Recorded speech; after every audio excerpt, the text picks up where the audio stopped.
Good morning, শুভ সকাল। কেমন আছেন আপনারা সবাই? নিশ্চয়ই খুব ভালো আছেন, আমিও খুব ভালো আছি। আজ 26শে জানুয়ারি, প্রজাতন্ত্র দিবস। আমার বাড়ির আশেপাশে যে ক্লাবগুলো রয়েছে সেখানে জোরে জোরে দেশাত্মবোধক গান চালিয়েছে। সকাল থেকে সেই শুনেই আজকের দিনটা শুরু হলো। আর আজকে সুজাতা আসবে না। নিজের আশিবাসি যে কাজকর্মগুলো ছিল সেগুলো তো সারলাম। এবারে সুজাতার ভাগের যে বাসনগুলো, তার অর্ধেকটা কাল রাতেই মেজে রেখেছি। আর রাতে খাওয়া দাওয়ার পরে না, জলে হাত দিতে ইচ্ছা করছিল না। আর বেশ কিছুদিন যাবৎ সন্ধ্যের পরে আমার শরীরে যে কি শীতের ছ্যাঁকা লাগছে, কম্বলের ভেতর থেকে বেরোতে পারছি না। এদিকে লোকজনের মুখে শুনছি শীত অনেক কমে গেছে, গায়ে সোয়েটার না দিলেও চলে, কিন্তু আমি কম্বলের ভেতর থেকে বেরোতে পারছি না। এটা তো কাউকে বোঝানো যায় না। আর দুপুরের পর থেকে সারা শরীর এমন চাবাচ্ছে, মনে হয় রাত গেলেই জ্বর আসবে। একে বলে বসন্তের কামড়। তবে বসন্তকালে যত রোগ ভোগ মহামারী হোক না কেন, আমার ভীষণ প্রিয় একখানা ঋতু এই বসন্ত। আমার পশ্চিমবঙ্গ চির বসন্তের দেশ হলে থেকে খুব মজা পেতাম, কিন্তু চরম গরমের দেশ আমার পশ্চিমবঙ্গ। কিছুদিন পরে ওই এসি না ছাড়া থাকতেই পারবো না। আর বলবেন, হ্যাঁ, 26শে জানুয়ারি, 15ই আগস্ট, এই সমস্ত বিশেষ বিশেষ দিনে নিজের স্কুল জীবনের কথা মনে পড়ে কি না? আমার তো ভীষণ মনে পড়ে। এই দিনগুলোতে কত আনন্দ করেছি বলুন। এখন তো বাচ্চারা ছুটি বলেই জানে।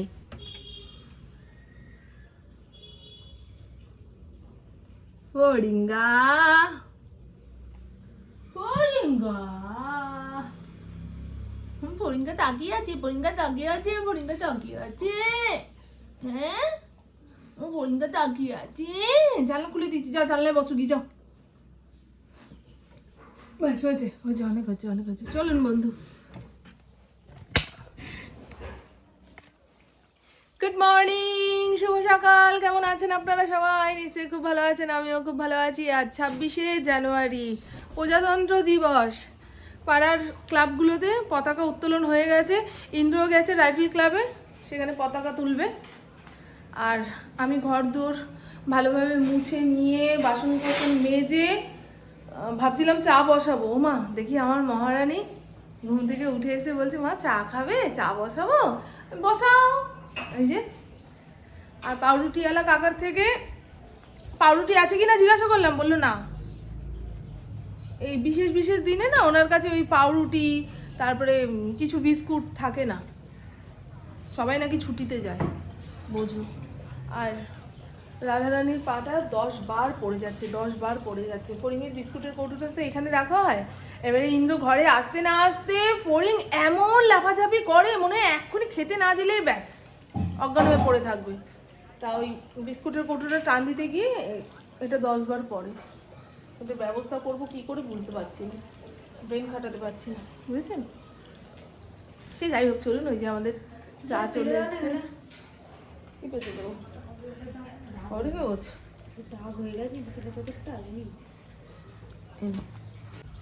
এই বেলাতে চা বসিয়ে ফুটতে ফুটতে ওই বেলায় না বলে চায়ের কালার ভালোই আসে, স্বাদও ভালো হয়। বাবু চাটা ভালোই করে। এই চা খাইয়ে মন কেড়ে নেবে মানুষের, বুঝেছেন?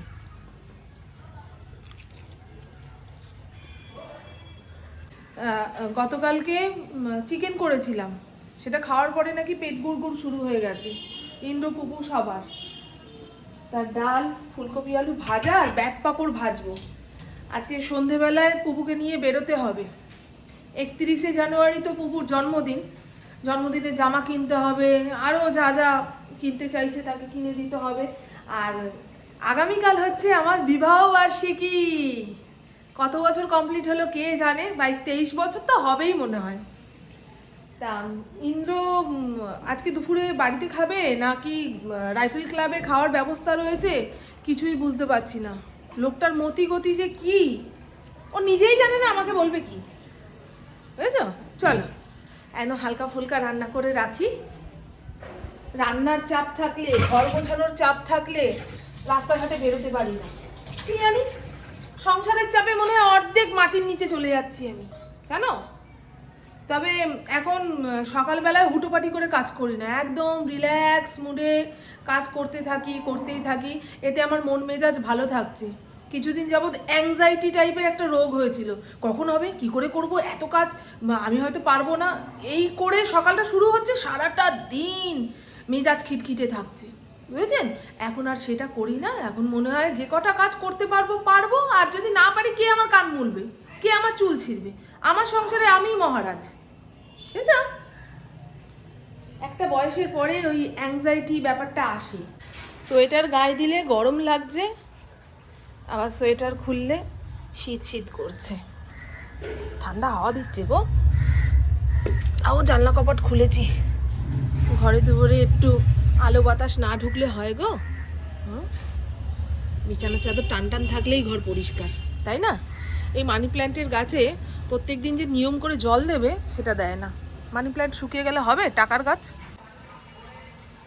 মা ছাড়া ওর দুনিয়া অন্ধকার। মা যেখানে যাবে ও সেখানে যাবে, তাহলে কি করব বলুন? পাশের বাড়ির ছাদ থেকে যদি কেউ একটা ফটো তুলে সোশ্যাল মিডিয়ায় ছেড়ে দেয় যে বাড়ির কুকুরটাকে সারাদিন বাইরে রাখে এই মহিলা, তা যারা দেখবে তারা তো বিশ্বাস করবে বলেন? কিন্তু না, ও তো মা ছাড়া কিছু চেনে না গো। যেখানে মা সেখানেও। আমি আমার কথা বলছি, আমি ওর মা। আমার পুপু জন্মদিন উপলক্ষে চুল কালার করবে বলেছিল। আমি তো বুঝেই গেছি চুল কালার করতে যাবে, বলবে চুলটা কেটেও দাও। চুলটা কি সুন্দর হয়েছে পুপুর। এখন হঠাৎ করে অতটা কেটে ফেললে দেখতে ভালো লাগবে না, ও তো বোঝে না। চলুন দেখি ফ্রিজ ঘেটে কি কি বের করতে পারি। দেশি ফুলকপি এনেছিল, এই ফুলকপি আলু পেঁয়াজ একসঙ্গে কেটে ভাজবো। আর কি আছে, বিট আছে, জানেন বিট বাটা করলে হয়। এই সোয়েটারটা খুব ভালো, গরম লাগছে। আমার এরকম পাতলা পাতলা সোয়েটারই ভালো লাগে। আর ওই দেখুন বিরল দৃশ্য, আমার বুবু পড়তে বসেছে। নতুন ক্লাসের নতুন বই, এখন পড়াশোনায় মন দিয়েছে। ভালোভাবে পড়তে হবে। ও পড়ছে, আমি না। নিজেই বলে, নিজেই পড়ায় ফাঁকি দেয়। কি হয়েছে ঘটনাটা? কালকে তো বিবাহ বার্ষিকী, আজকে হাত ভরে বাজার নিয়ে এসছো যাতে মামন রেঁধে বেড়ে তোমাকে খাওয়ায়। বিবাহ বার্ষিকীর দিন যদি আমাকে রান্না বান্না করে তোমায় খাওয়াতে হয় না, সংসার উল্টে দিয়ে চলে যাব। আর ভাববই না।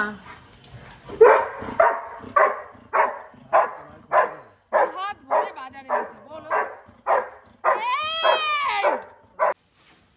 এই অবস্থাটা দেখো।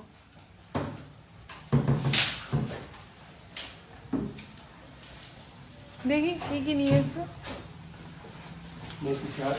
সজনে ডাঁটা এনেছে, বেগুন এনেছে, গাজর ছিল তাও গাজর এনেছে, লেবু এনেছে, বিট এনেছে, যেগুলো আছে সেগুলোই বারবার করে এনেছে। মেথি শাক এনেছে, মেথি শাকের পরোটা খেতে হবে একদিন। শুরু হয়ে গেছে। ভাঁজ করা জামা দেখো। ফড়িংয়ের কৃমির ওষুধ আনতে হবে, মাথা খারাপ হয়ে যাচ্ছে, গায়ের লোম ঝরে যাচ্ছে। কৃমির ওষুধ পেটে না পড়লে আরও পাগল হয়ে যাবে জানো। ও মা, তুমি বাবাকে দেখলে পাগল হও। বিট ঘষার পরে বিটের রসটা আমি আর পুপু গালে দিয়ে রেখেছি। দেখুন গালটা পুরো কাশ্মীরি মেয়েদের মতন লাল লাল হয়ে গেছে। আর ইন্দ্র এসে ঘড়ির দিকে তাকালো, যেই দেখছে এখনো তো খাওয়ার টাইম হয়নি, ওই যে ফড়িংয়ের ওষুধের নাম করে বেরোলো, এখনো আসেনি। আমার রান্নাবান্না কমপ্লিট। আর এতক্ষণ ওই সহজ কথাতে মীর আফসার আলীর পডকাস্ট শুনছিলাম। মীর কীভাবে আসলো, এত সুন্দর কথা বলা কি করে শিখলো, কিংবা ওই সানডে সাসপেন্স কেন ছেড়ে দিল, এই সমস্তই বলছে, সেগুলো শুনে আমার ভীষণ ভালো লাগে মীরকে। চলুন দেখাই আজকে দুপুরে কি কি রান্না বান্না করলাম।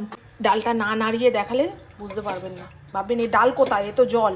এই দেখুন, টমেটো ধনেপাতা দিয়ে মুসুর ডাল।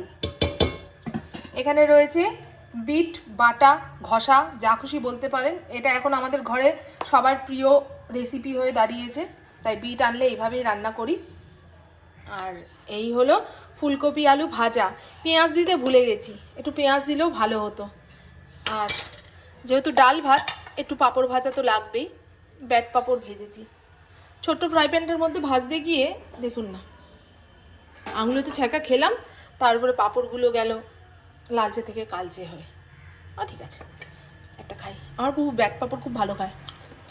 হ্যাঁ, আজকের দুপুরের মেনু হ্যাঁ খালি ভাত করেছি বাবা, ফড়িংকেও খেতে দেবো। 1:30 বাজে। বিরল দৃশ্য, আমার পুপু পড়তে বসেছে। পুকুর গালেও বিটের রস মাখিয়ে দিয়েছি। আজকে দেখেছেন দুপাশের জানলা খুলে দিয়েছি, সেরকম ঠান্ডা হাওয়া আসছে না, কিন্তু ঘর দুয়ার আলো, এরকম আলো ঝলমলে ঘর না হলে কি ডিপ্রেশন কাটে, তাই না মা? শীতকাল হলো আমার ডিপ্রেশনের কাল। গুড ইভিনিং, শুভ সন্ধ্যা। দুপুরে বলেছিলাম পুপুকে নিয়ে একটু বেরোবো, জন্মদিনের কি কিনবে না কিনবে। দুপুরের পরে বলে মা আমার শরীরটা ভালো লাগছে না, আজকে যাব না, কালকে যাব। কালকে তো আমার বিবাহবার্ষিকী। ইন্দ্রকে বললাম দুপুরে রান্না বান্না করতে পারবো না, 3 জনের জন্য 3 প্যাকেট বিরিয়ানি এনে দেবে, ফড়িংয়ের জন্য খালি ভাতটা করব, ব্যাস। কালকে রান্নাঘর থেকে একটু ছুটি দাও। তা কালকে রান্না বান্না থাকবে না, দুপুর বেরিয়ে যাব। সন্ধ্যের পরে না আর বেরোতে ইচ্ছা করছে না। আর ইন্দ্রকে বললাম 2 প্যাকেট দুধ এনে দাও। এবছর পৌষ সংক্রান্তির দিন সরু চাকলি দিয়ে চালিয়ে দিয়েছি, এখনো শীতটা সেভাবে যায়নি। একটু পিঠে না বানিয়ে খেলে হয় বলুন তো? নারকেলের ছেই দিয়েই করব। যে একটা নারকেল ছোট ননদের বাড়ি থেকে এসেছিল, ওটাকে কুড়াই। আর গুড়, চালের গুঁড়ো তো এনেই দিয়েছে সেই কবে, একটু পরে বানাবো। পুপু আমাকে চা বানিয়ে খাওয়াবে। ঘড়ির কাঁটা 6:30 ঘরে। বাজে চলে গেছে খাট।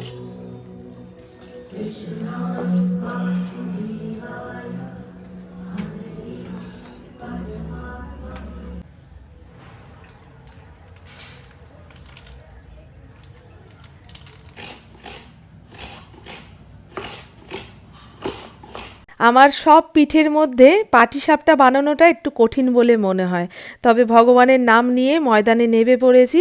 নারকেলের ছেই বানানোর জন্য প্রথমে তো নারকেলটা কুড়িয়ে কড়াইয়ের মধ্যে নিলাম। এখন পরিমাণ মতন গুড় দেবে, একটু বেশি পরিমাণে গুড় দিয়ে আঠালো আঠালো করে নারকেলের ছেইটা বানাতে হবে।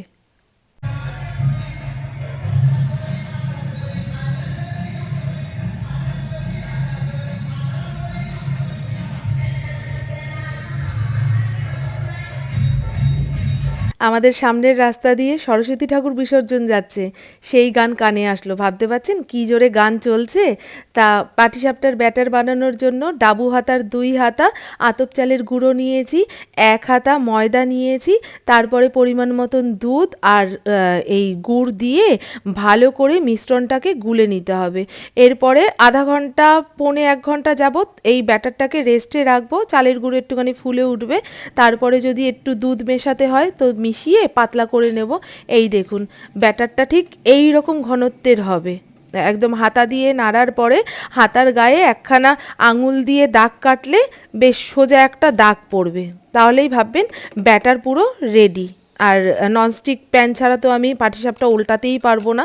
এখন 1 হাতা করে ওই ব্যাটারের মধ্যে দিয়ে একটুখানি নাড়িয়ে গোল করে নিচ্ছি। আর নারকেলের ছেইটা পুরো এ মাথা থেকে ও মাথা দিচ্ছি। ওই মাঝখানটাতে নারকেলের পুর থাকবে আর 2 পাশ খালি থাকবে, ওই রকম পাটিসাপটা আমার খেতে ভালো লাগে না। পুরো পাটিসাপটাটা জুড়ে নারকেলের পুর থাকবে, তবেই না স্বাদ। এই দেখুন কি সুন্দরভাবে উঠে গেল, আর খুব স্বাদ হয়েছে। কেমন হয়েছে? দুর্দান্ত। হ্যাঁ না, বাবাই খায়নি, বাবাইকে পরে দেবো। দারুণ হয়েছে। আমার ফড়িং হ্যাংলার মতো তাকিয়ে রয়েছে। সমস্ত পাটিসাপটা বানিয়ে এই ডাইনিং টেবিলের ওপরে রেখেছি, একটুখানি ঠান্ডা হলে আবার জায়গা মতো তাকে রাখতে হবে। আমার পুপু বলছে খুব ভালো হয়েছে। দারুণ হয়েছে। ঠান্ডা হলে ভালো লাগবে। হ্যাঁ, ঠান্ডা হয়ে গেলে একটুখানি শক্ত হবে, তখন ভালো লাগবে। আর আমি কিছু পুলি পিঠে বানাচ্ছি, দুধে চোবাবো, বুঝেছেন? নারকেলের ছেই বেঁচে গেছে। আমাদের বাড়িতে প্রথম পিঠে হলো। এই পৌষ মাসে প্রথম পিঠে হলো সেটা। বাবাই বাবাই কেমন করে বলো তো? হাতে আগে, হ্যাঁ নাও, তো এইভাবে কাটো ছোট ছোট এগুলো।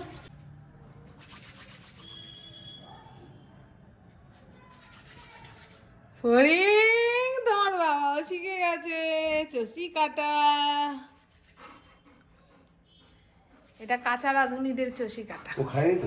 যে চষি কেটে রেখেছি, বললাম নামানোর ঠিক আগে আগে দেব, নাহলে দলা পাকিয়ে যাবে।